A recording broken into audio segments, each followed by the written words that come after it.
दरम्यान डावे नेते ठाकरेंच्या मंचावरती आल्याच्या भाजपच्या टीकेला राज ठाकरेंनी उत्तर दिलंय। शिवसेनेच्या पहिल्या अधिवेशनाला बाळासाहेबांनी कम्युनिस्ट नेते श्रीपाद अमृत डांगेंना निमंत्रित केलं होतं असं सांगत त्यांनी पलटवार केलाय।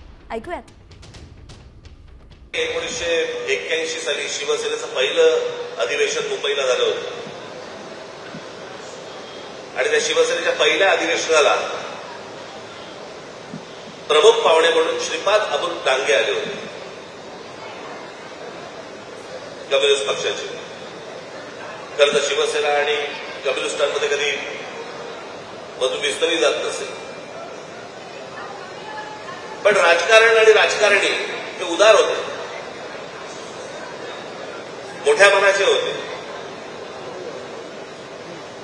ते मोठं मन आता संकुचित व्हायला लागले सगळ्यांचं। म्हणजे आज जर समजा विचार केला त्या गोष्टीचा तर शिवसेनेच्या व्यासपीठावरती श्रीपाद अमृत डांगे येणं म्हणजे भगव्या व्यासपीठावरती लाल ध्वज येण्यासारखं होतं। आता isakal.com आहे देशातील नंबर 1 ची मराठी न्यूज वेबसाईट। प्रत्येक अपडेटसाठी isakal.com ला नक्की भेट द्या।